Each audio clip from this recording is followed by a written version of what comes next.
Hello, everyone. The music has stopped, so we must begin. Thank you for coming back, for those of you who've been here at the festival since morning, and for those who have just joined us, welcome. It's an absolute pleasure to be moderating this event called Reading the Streets. First, I want to start with a shout out to my colleagues at UCT, Pulo, Moji, I don't know if Pulo is here, and Lauren Kula, who really literally sneaked me into this cityscape space. And this event that you all have joined today is part of their larger African Literary Cities project funded by the NRF.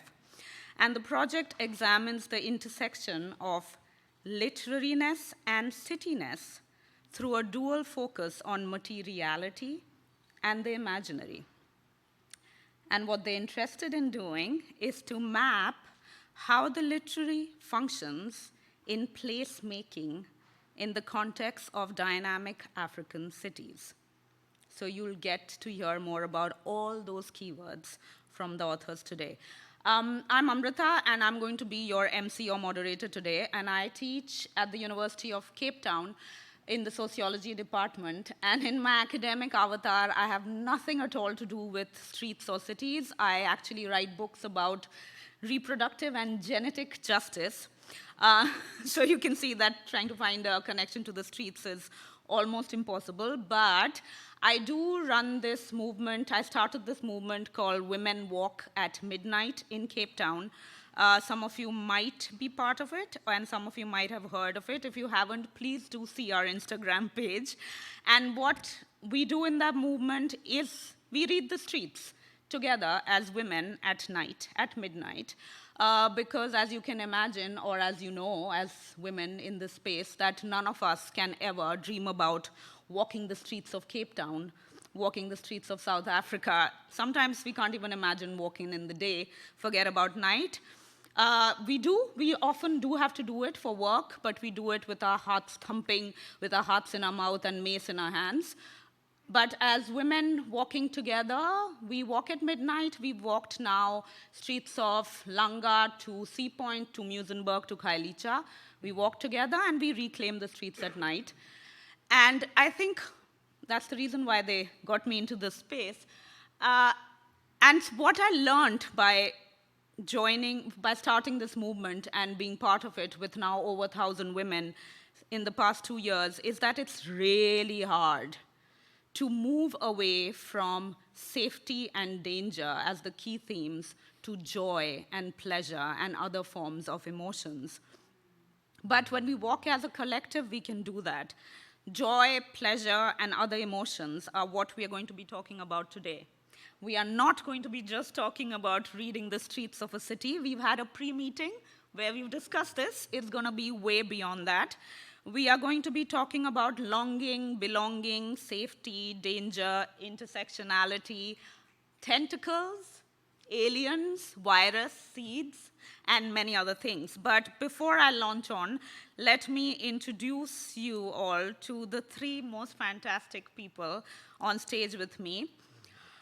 Ohene Yaw Ampofo-Anti, and I said it wrong, didn't I? But you'll correct it, is a South African human rights lawyer with a Ghanaian heritage, and you'll hear more about that.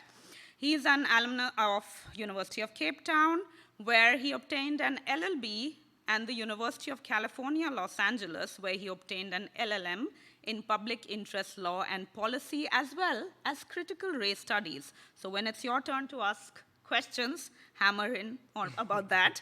His short story, The Promise and Pitfalls of Azania, and we will talk way more about that. It's a mind-blowing story, so if you haven't bought the book yet, do it right after this, will be included in a Jalada magazine's 10th edition. His short story, That Which May Not Be Named, was published by Brittle Paper in December 2023. In his spare time, he enjoys learning languages, reading, hiking, learning history, appreciating art and architecture, and of course, writing. And once you read his book, Simunye, you will know so much more about him. So grab a copy. Okay, and I am very good at butchering names, so I'll continue and you will punch me. Gothataone Moeng is the author of the short story collection Call and Response, a former fiction fellow in the Wallace Stegner Fellowship at Stanford University. Her writing has also received fellowships and support from Tin House, where she was a 2019 Summer Workshop Scholar, and from a public space where she was a 2016 Emerging Writer Fellow.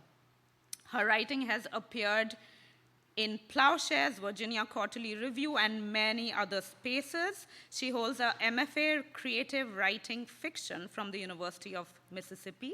She currently lives in Serowe, Botswana, where she was born. And we are going to get many glimpses of where she was born through her book and through our conversation today. Ivan Vladislavić is a novelist, essayist, and editor, and he lives in Johannesburg, and that's where he'll be taking us through his book. He's a distinguished professor in creative writing at Wits. His books include The Folly, The Restless Supermarket, Portrait with Keys, and Double Negative. And among his recent publications are Flashback Hotel, The Lost Library, and he has edited volumes on architecture and art. His work has won several prizes, and in 2015, he was awarded Yale University's Wyndham Campbell Prize for Fiction. The Near North, the book that Ivan will be talking to us about today, was published just this year. So, of course, it was an utter joy to read all three books, and the fact that it was given to me for free, oh my gosh, that was something else. So I want to be able to share that joy with you all, even though some of you might not have read the books yet. So as I said, we're going to move way beyond the keywords given to us, and we're going to play with the layers of emotions that come across and the genres of writing that are being experimented with. So, Gothataone, your collection of short stories, Call and Response, and let me put that up for people so that they can buy it, this one here. I felt like I was walking the streets of Serowe, of Gaborone, and Bothalaute. Yes. Bothalaute. I was peeping into the homes there. I was going into the kitchen with you. And I've never been to Botswana. Mm-hmm. So it felt like, how are these descriptions so familiar that it almost aches your heart? So of course, all writings, as we all know, all writings of fiction and novel are also autobiographical. So let's, as a way of introduction, take us on a walk to and through Serowe.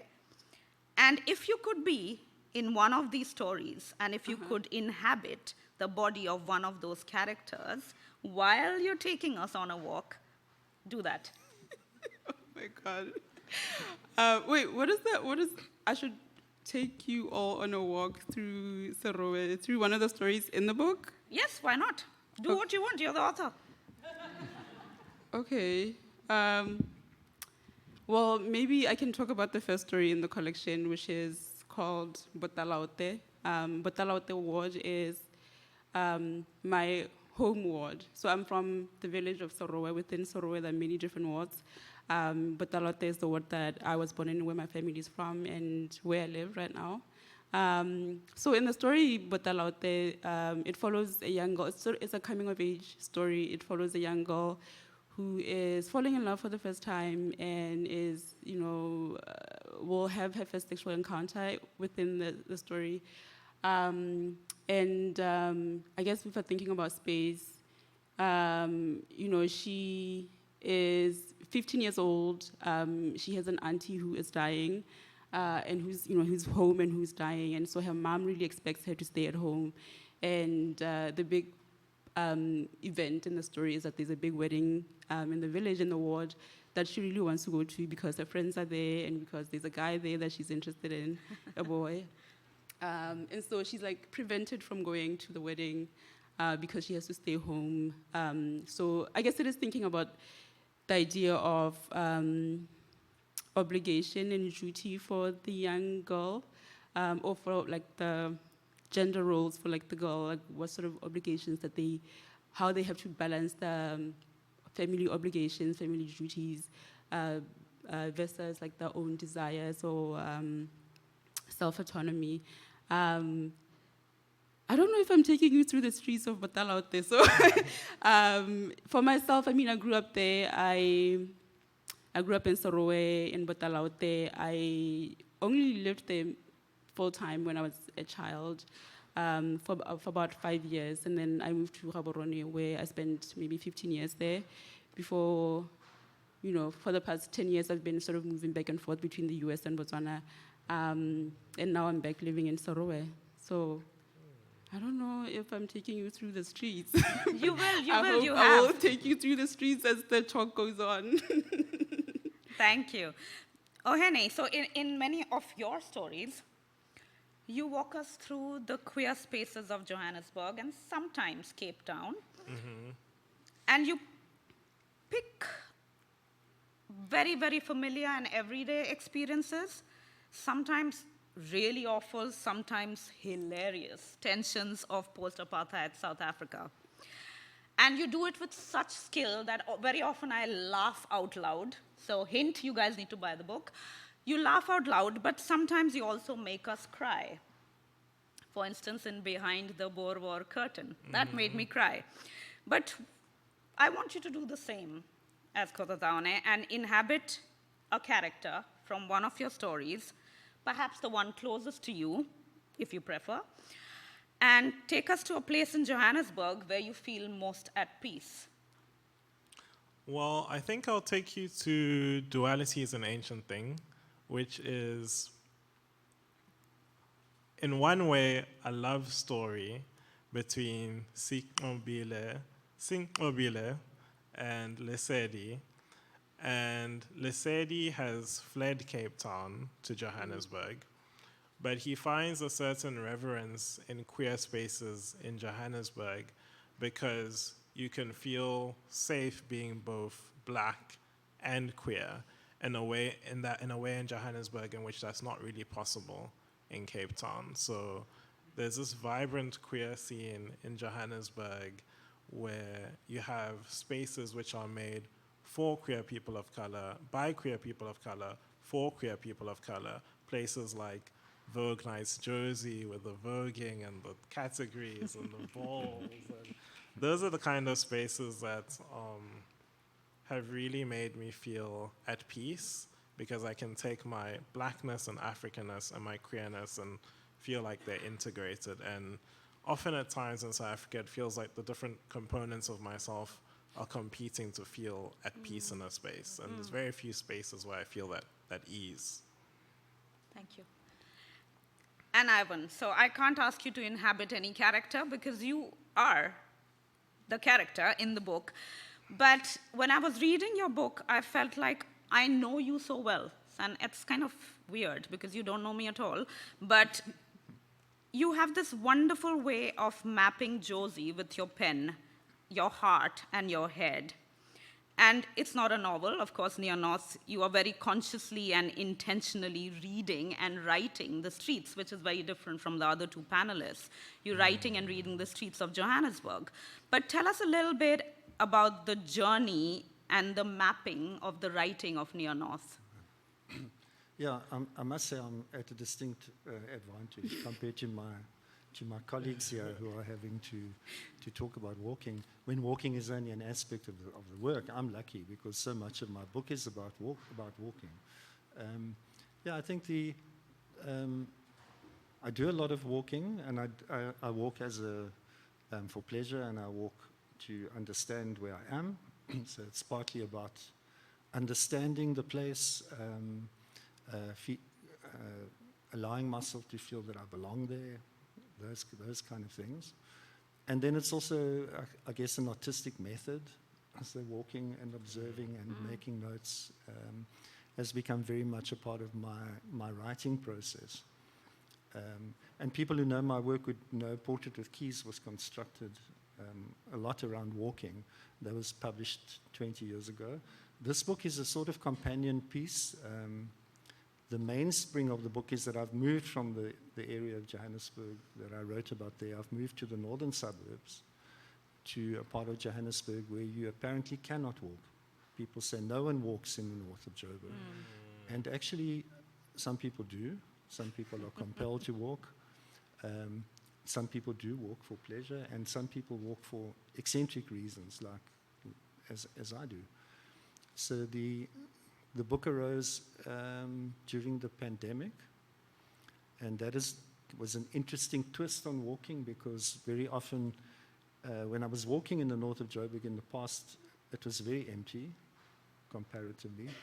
Ironically enough, during the pandemic, there were more people on the streets than ever, because people had to take that little window of being able to walk. So there was a very strange feeling of bustling streets in the middle of the lockdown. And then as the pandemic faded away, so did the pedestrians, and we went back to fairly empty streets with just a few pedestrians scattered around. And that's one of the aspects of the book. So, Ivan, I'm going to keep talking to you for a little bit again, because there was another aspect which really caught me in your book, which was the interaction of human and nature. And that comes up across the book in very different ways. So you talk about trees, you talk about clandestine planting of trees, you talk about clandestine cutting of trees, all in some sense will make sense to someone who lives in Johannesburg. You talk about seeds on a windowsill, bushes and overgrowth that instill fear sometimes. You talk about the beauty of jacarandas being as memories and markers. You also talk about characters who, like the Malawian gardener, who is all to do with nature. But tell us more, or read from the book if you'd rather. Perhaps I could just say a few words about that. I'm interested in nature, the kind of nature that exists in cities. And Johannesburg, again, is quite well known for its famous planted forest, supposedly the largest artificial forest, if you like, in the world. I'm not sure that's true, but it certainly is. It's a very lush garden city in the north of the city. Of course, if you go to some other parts of Johannesburg, not so much. And when I moved there, I was struck by,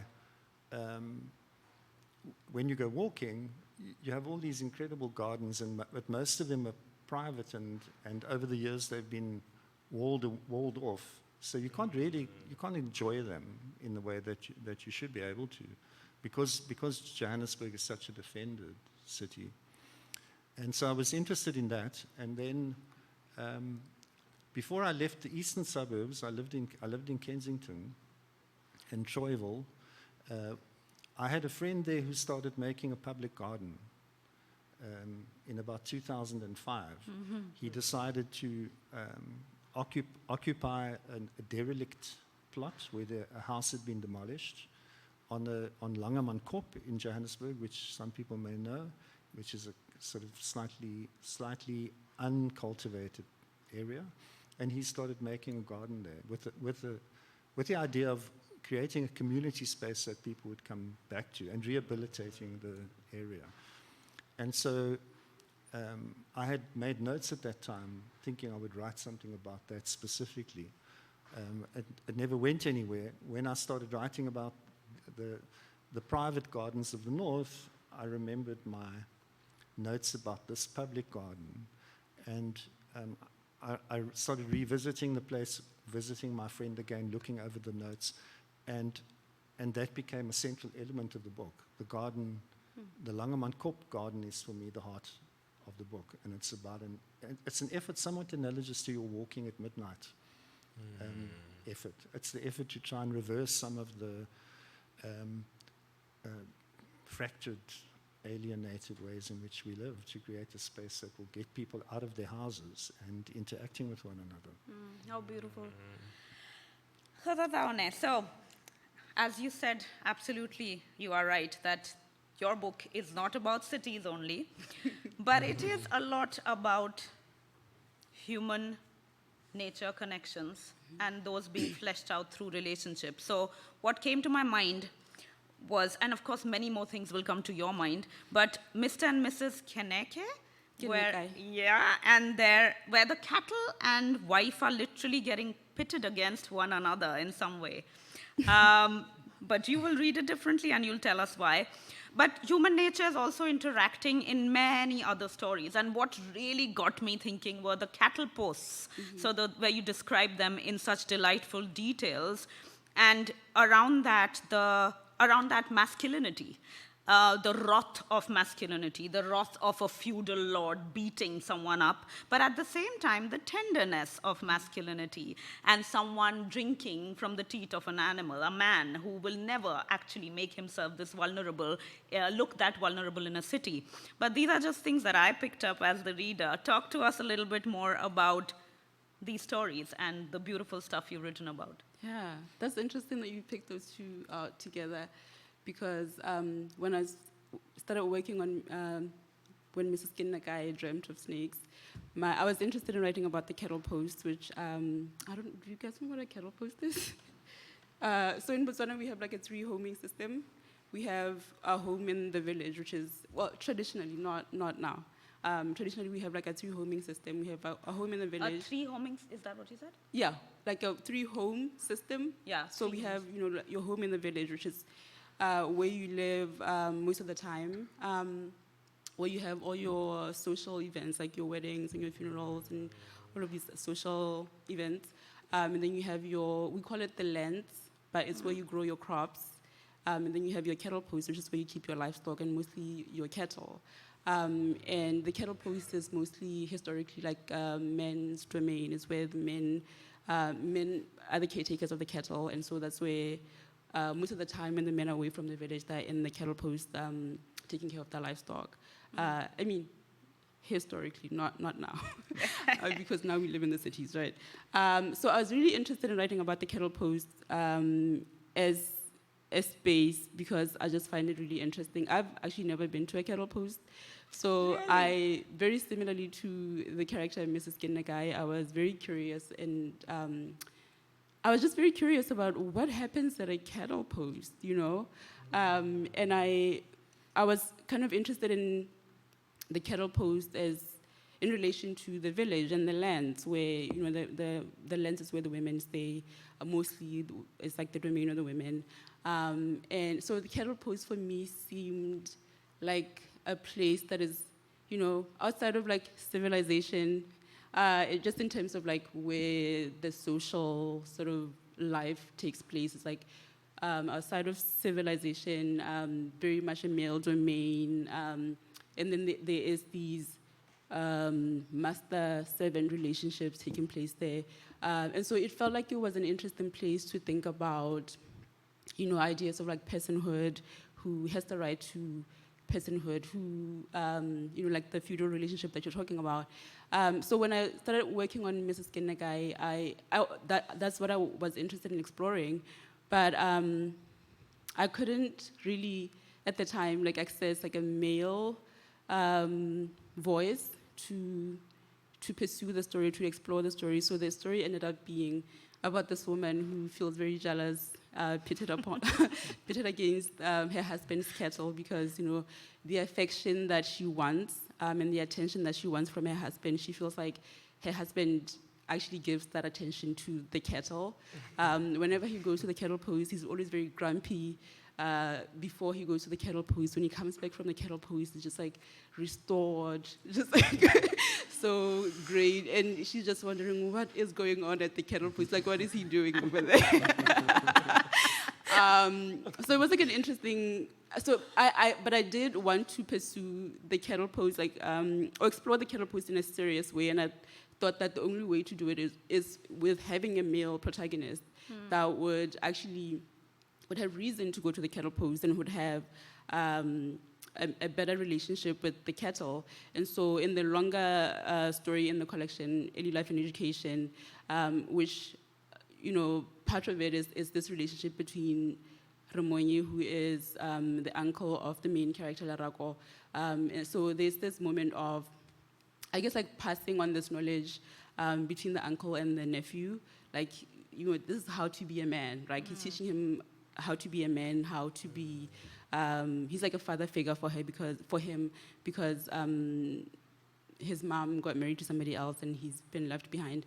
But anyway, so they go to the cattle post and I think all of those issues that I was interested in, the questions of personhood, who has personhood, masculinity, the violence that you were talking about, the tenderness, because when he is there, when in his relationship with his nephew, he is very tender, but then in his relationship with this servant who is supposed to be taking care of the cattle, he is not a tender person. He is very violent towards him, and it is because there is a sense that because he's a person of a different ethnicity, an ethnicity that is perceived as inferior to his ethnicity, that he feels he has like the right to act towards him in the way that he's acting towards him.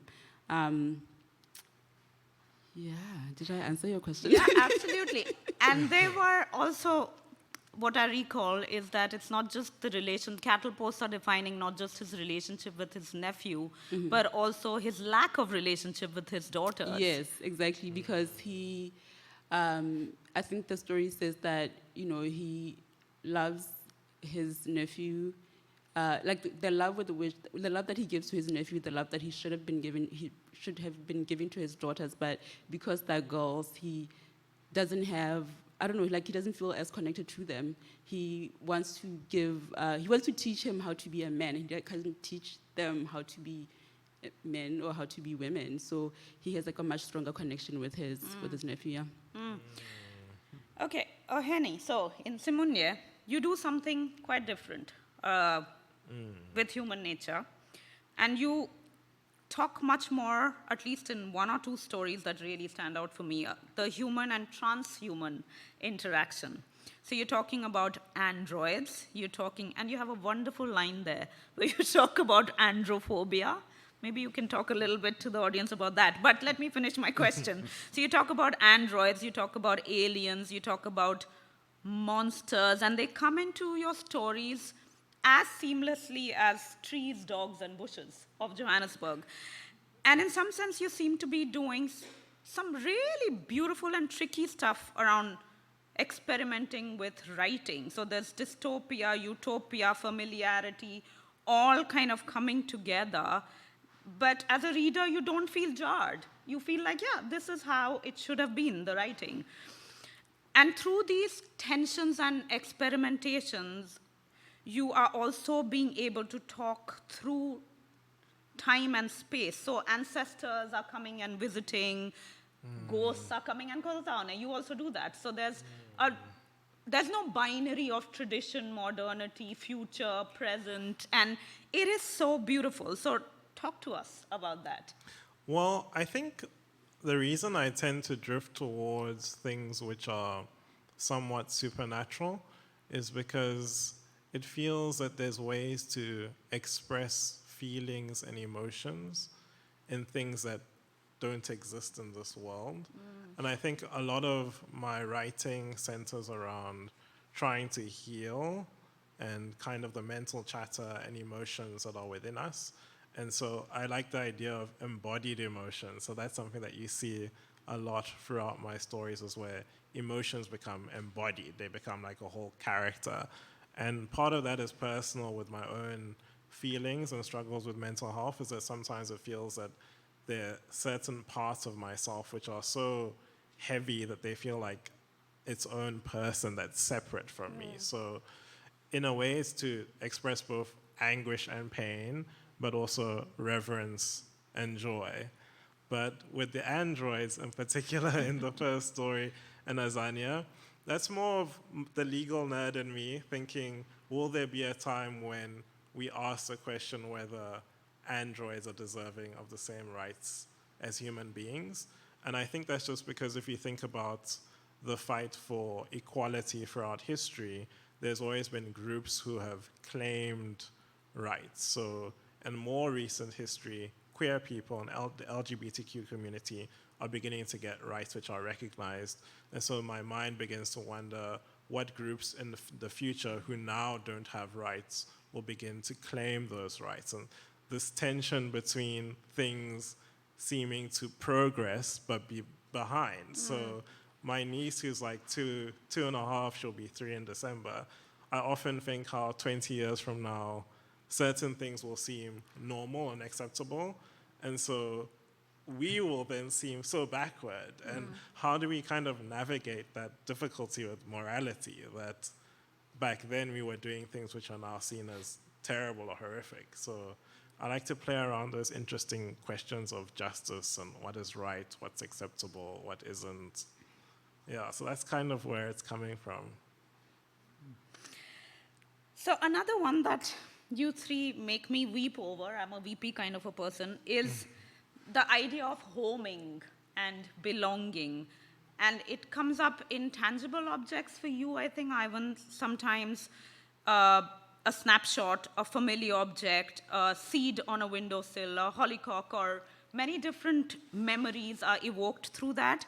But also sometimes it's blurry, ghostly memories which make you feel that you belong, but also at the same time make you feel that you never did belong. So the smells, and I think this comes up in both your writings, the smells and the sounds, and yours, Ivan, the smells and sounds and the taste of cities like Johannesburg, but also the smells and sounds of taste of a foreign city that reminds you of home, but also in some sense makes you feel like an alien.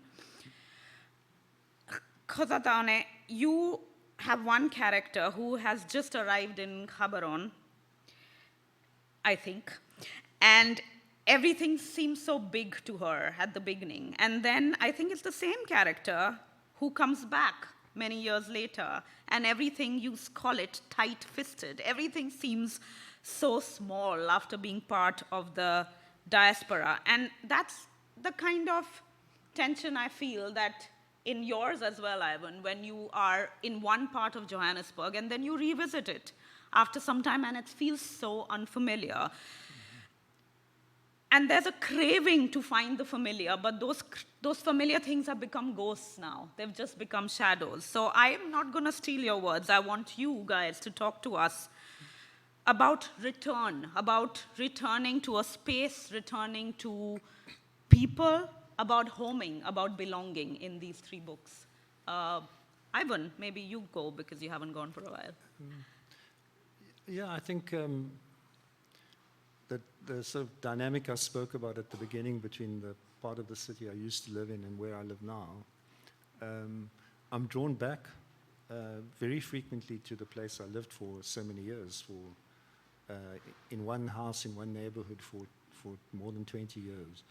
And I'm fascinated by, I guess, the relationship between physical space and memory. And that's really, I think, at the key, at the heart of my interest, is how physical places seem to actually contain our memories. It's not just that they provoke them, or they're not just reminders or mnemonics of a kind, but we actually seem to lodge our memories in places. And that is, I've come across that notion in many writers, this idea that a memory can have an almost physical, tangible quality to it that's tied to place. And so, and I think that feeling is tied to a sense of home. And one of the ways it's expressed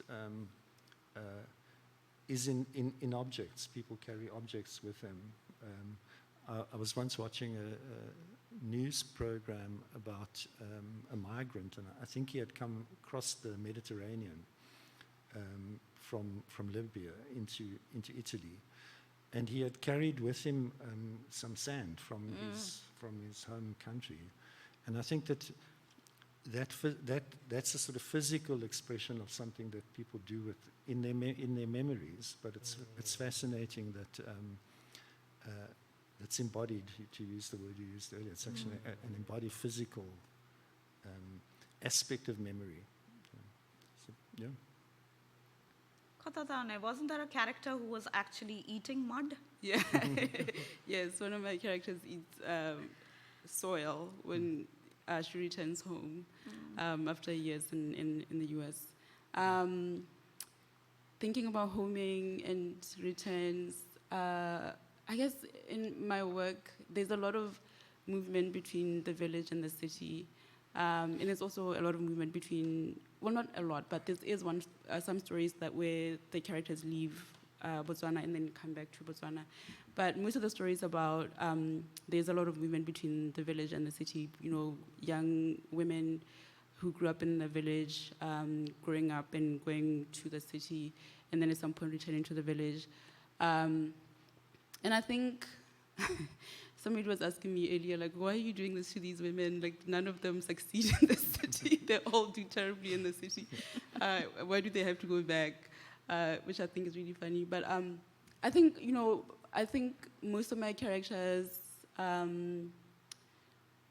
women who feel constrained by, what they perceive as the smallness of their life in the villages, and the traditional customs, and like the duties to their families and all of that. And so they grow up dreaming of like going off to the city, or to the bigger world. But then once they are in the bigger world, they feel ambivalent about being out there because there is something that they're missing about being home, which is, like just like a sense of belonging. Even like the traditions that they were chafing against, they realized that there was something that they got from those traditions. Like there is a sense of comfort in those traditions. Like the sense of comfort is in belonging, in being part of a whole, in being known. I think like I always think about the village as like this place where there's like a deep reservoir of knowing. It's not that you're known yourself as an individual. It's not like people. It's not like people like my extended family or my neighbors in the village, like they know me as an individual. They do know me, but it's not like they know my goals or my desires or any of that. But they have a very strong sense that they know me because they know my mother, they know my grandmother, they know, they knew my great-grandmother, and they know the way that I was raised and all of that. So I think once they leave the village, like they miss that kind of being known. They miss like the comfort of like belonging to something big and whole, and they just like miss the, I don't know, even like the structure that tradition gives you is something that I think my characters miss. Yeah. Just a follow-up, Gothataone, the story that really caught my imagination, and you and I have talked a little bit about it, but you haven't talked about it yet here to the audience, is the one where the woman is in mourning, and they're continuing the process of mourning somehow makes her whole. Yeah. So because she's so young, and her husband died when she's so young, she like that story is set. I don't know when it is set, but it's like very contemporary. But it's like modern days, right? So it's not even like really fully expected that she would participate in that tradition of like wearing the mourning clothes. But she initially wears them because her mom says, look, there has to have been a reason why we used to do this. And so, but once she puts the clothes on, she finds that there's like something that she gets from participating in that tradition. One of the things is that it sort of it sustains the connection to her dead husband, and it also evokes him in other people. Like when they see her, even if they don't know who she is, even if they don't know her husband, once they see that she's wearing these mourning clothes, that they know that she's lost somebody. And so it's a way to keep him alive or to keep like his memory alive. So I think she's like interested in like wearing the clothes beyond the stipulated time because it's a way of like keeping her connection with her husband intact or like to keep it ongoing. But it's also like a way to keep his memory. It feels like it's a way to keep his memory alive. And she feels like once she takes off, once she finishes the period of mourning and takes off the clothes, then he will no longer exist in the same kind of way for her, but also for other people around her. Yeah. Thank you. I just wanted to say I really loved that story. Oh, I just wanted to first say that it really moved me a lot. Thank you. Thank you for saying that. Yeah. But I think how it shows up for me is less about space and more about time. So to connect to what you're saying, what you're exploring, it's kind of that old age question of modernity versus culture as Africans. And a question that we kind of always have in my house is, who would we be as Africans if we were never colonized? So there's always that sort of desire to go back to some place where we could imagine ourselves free of all the chains of colonialism. But then when you're queer, there's this difficulty because there's this notion that being queer is un-African. So it's like you're reaching for this space to become whole as an African or as a black person, but then being told that your queerness doesn't belong. So there's this grasping for some place where all the parts of yourself come together. And that's why I like to explore ideas around the past and the future and kind of how the future can come from the past. And I like to move through time as a way to deal with these feelings of not belonging. And would you want to tell us a little bit about that character in the last story? Yes. Go for it. So in the last story, Maibuye is a story about Nkululeko who basically lives on the streets because he's been kicked out of his mom's home after he didn't use the word bisexual, but basically told his mom that he's in love with a girl and a boy at school, and she kicked him out. So he's living on the streets, dancing at street corners, and magically he gets transported to this future African city called Maibuye, which is all centered around dance and music and queerness, but it kind of draws on ancient African empires and ancient African traditions. So there's like, it's in the future, but it's in the past. So when he comes back, he feels that there's hope and he's fine. Beautiful. Yeah. Beautiful. Thank you. Ivan, so we were given the keyword safety, but you talk about safety and danger, sometimes in familiar and conventional ways. Urban safety, walls and fences, glare of security cameras, the architecture of all that. But at the same time, you also talk about really stark moments when that safety gets undone. I don't necessarily want you to only talk about the extreme situation when a loved one was killed, but the everyday little moments of safety, danger, security, which shape even your walking and your driving in this starkly unequal city of Johannesburg. It's not dystopic, but yet it is in many ways. And you use these beautiful words to describe the instant city, for instance, the stupid city, the smart city. So talk to us about that. Yeah, that was a reference to one of our president's notions to build a new smart city.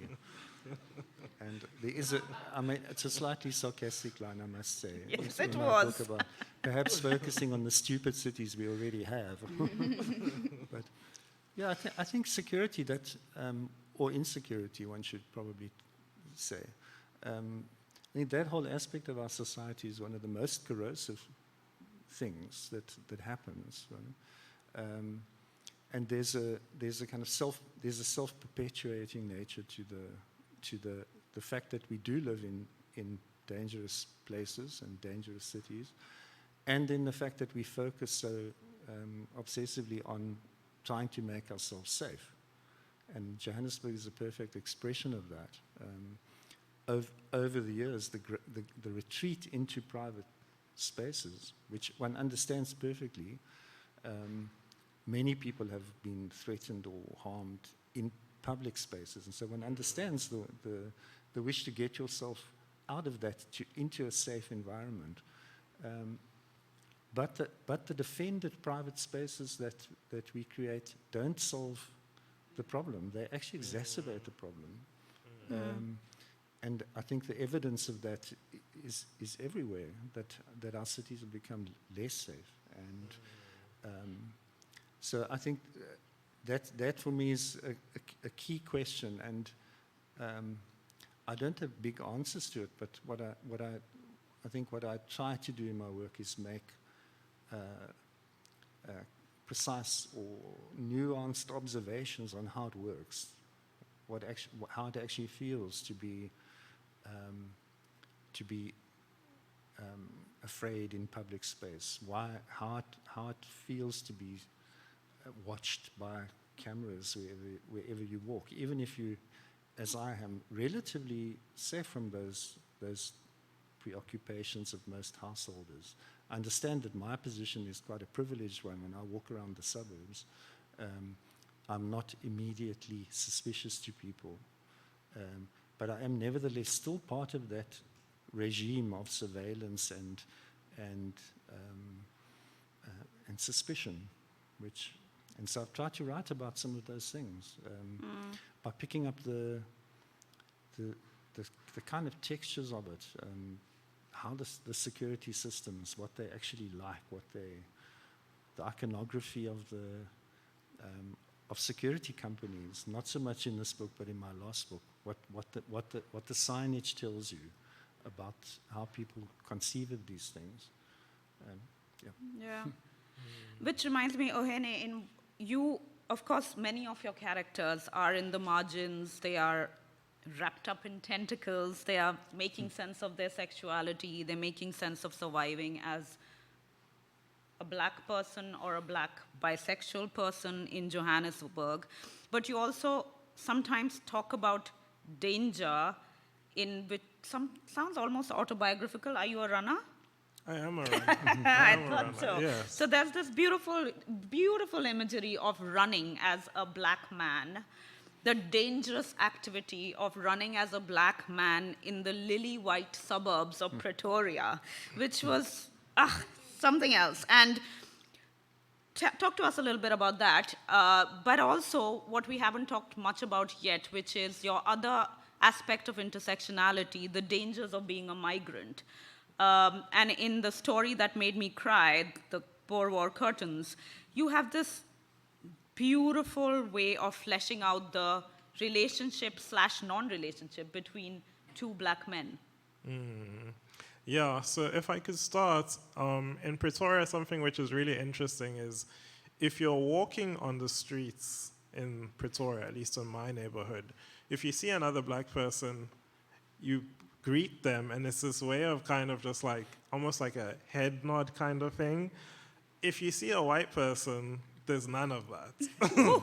When I walk my dog, white people are super friendly to me. Sadly, they want to speak to me. But when a black person sees me, then they're scared. In fact, they almost feel insulted. They're like, why the hell are you like walking this dog? And then when you're running, black people feel irritated that you're taking up space when they're walking. Because basically, in Pretoria, black people walk to get to work, and white people walk for leisure. Yeah. That's just the truth. So I was kind of playing on these types of things.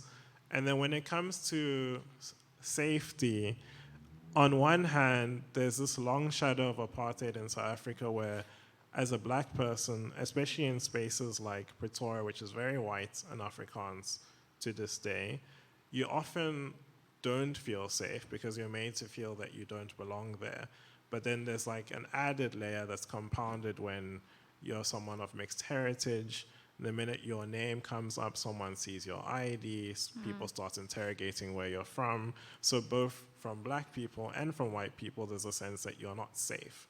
And I like to play on the idea that for this character, he was afraid of interacting with the police, because I know many people who might be South African but have a different heritage from somewhere in the continent, who the interactions with the police are very difficult because there's always that question of where are you from, are these documents real, can we take you in to be interrogated? So there's like this constant anxiety around, am I safe? And that's kind of what, and a lot of it is mental, but it also plays out in a physical way. And I wanted the story to be about an intra-racial class conflict. So the protagonist is privileged And he has all these anxieties and fears as being someone who has Ghanaian heritage, yet the guy who walks his dogs is someone who's poor.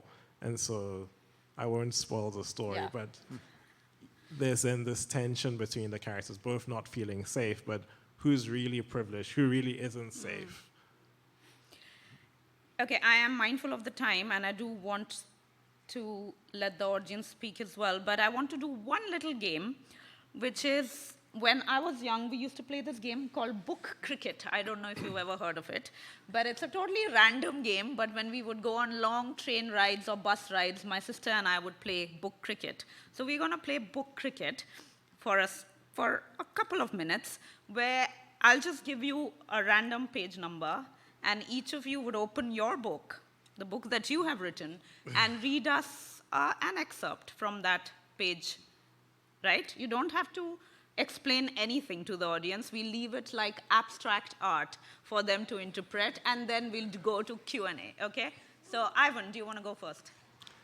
I'll be the opening batsman. You be the opening batsman, 83. 83. What if it's a blank page? Well, bad luck then.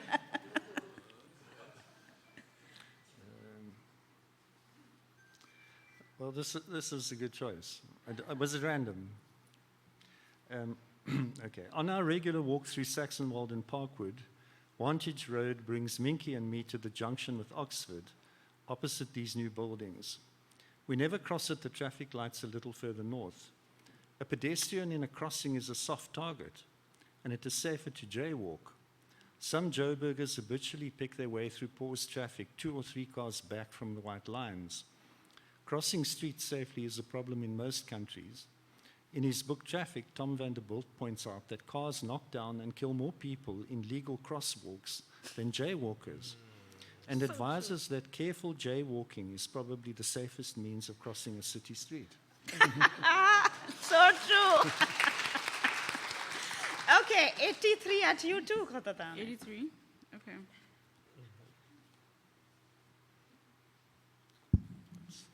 Oh my God, okay.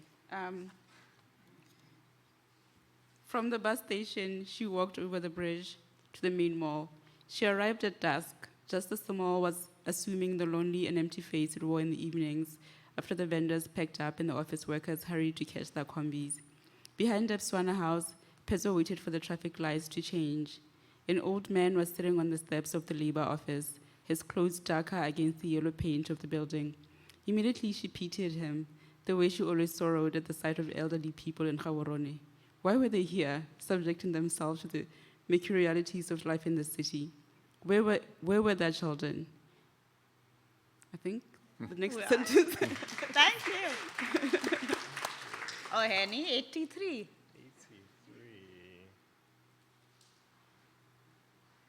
Oh, okay. This is a nice one.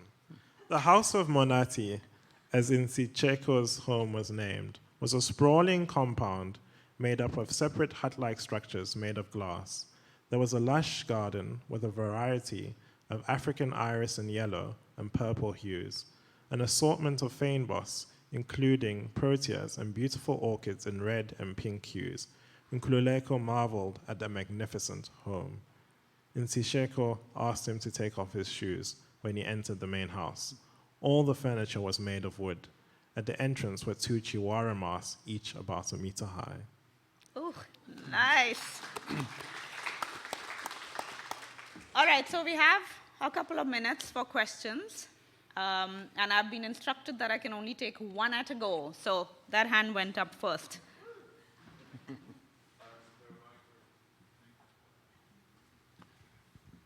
Thank you so much, guys. I work as a tour guide in Cape Town, so this is a very good talk for me to come to. Coming from Durban, I'm fascinated about the difference between like Cape Town and Joburg, not having grown up there. But what I find funny is that Joburg, Durban, many Southern African cities are seen as in some way broken, or breaking in whatever way. and Cape Town is held up as a certain kind of functionality. But being a Cape Townian is kind of understanding that Cape Town is being broken from the beginning at some level, and having to live with that, and that it's it's functionally dysfunctional in its brokenness. But writing about these things, what hope do you guys have for the future of South African cities? Is there hope? Do these cities have a way of recreating themselves? Often it's said Joburg has collapsed and regrown like 7 times, I suppose, but it depends on what you... do you write out of hope, or do you write out of like a sense of you find meaning in that, or is there any other way? Yeah. Well, I always say that Johannesburg is rising and falling at the same time, and that's the complicated thing about it. It's not one thing or another, and it never has been. If you look back at the history of the city, it was always booming on one area and busting somewhere else. That said, it's true that I think the city is in a moment of crisis. Many of you will have seen what's going on in Johannesburg with failing infrastructure and buildings burning down, in which scores of people are dying. So it's a really serious issue. I'm not sure I get much hope from the political class, but I do get hope from the fact that there are many small initiatives going on in Johannesburg all the time, and it feels like some sort of gathering momentum for people to start making things happen themselves, for people to start actually taking care of their own neighborhoods, or trying to take care of their own buildings, and trying to restore that sense of a pleasant, common public space, which is what everyone wants and everyone needs. So I think if that can grow and start influencing the people that have the real power and the money to change things, then I don't see why our cities can't get better off a low base. Ohene, would you like to? I would think about it slightly differently. I mean, in my fiction right now, I'm going to put off my fiction writing head and put on my work head instead. And I feel it's more a question of whether cities are constituted around capital or people. And I think currently the way the world is right now, cities are constituted around capitalism and around property rights. We kind of need to conscientize ourselves around what kind of society we want to be in order to shift how our cities are shaped and shape them around people as opposed to money. So I feel that it's more of an ideological project that's required. Yeah, that doesn't really Thank you. That's my thought. Gothataone, would you like to take, or should I take the next question? I don't know anything about South African cities.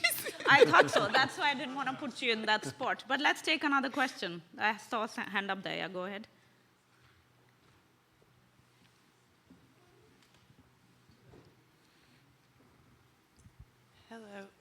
Hello. Yeah. Thank you so much for your contribution so far. It's been very enlightening.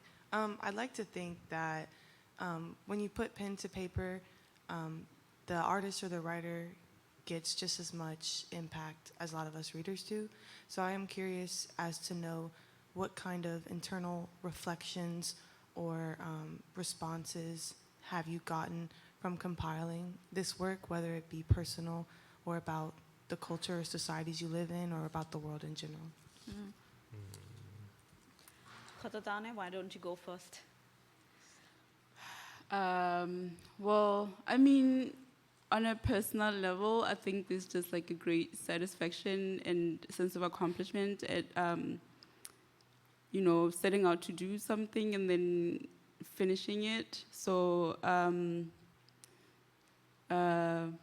yeah, I think on a personal level, like that's how I felt once I finished my book and my book was out, was accepted for publication. In response to, no, I think why don't you answer the next part? I don't know what to say. For me, I mostly write to feel healing. I mostly write from a painful place. And the more I'm able to put pen to paper, the more I'm able to feel like that pain is now outside of myself, because now it's on that page. And it also sometimes makes me feel like I'm able to say what I wanted to say about that thing, which was really irritating me, that was happening in society. But sometimes it also feels like a conversation with myself, because I journal a lot, and sometimes I go back to my previous journals and see what I had written. So sometimes it helps me remember the better part of myself, or the better way of looking at things, as opposed to the more sort of the world is falling apart way of looking at things. Yeah, but that's just for me. Ivan. Yeah, I suppose for me, it's not quite a case of healing, but it's a case of trying to understand, I suppose, trying to figure out what I think and feel about things. So the writing is actually the process of coming to an understanding.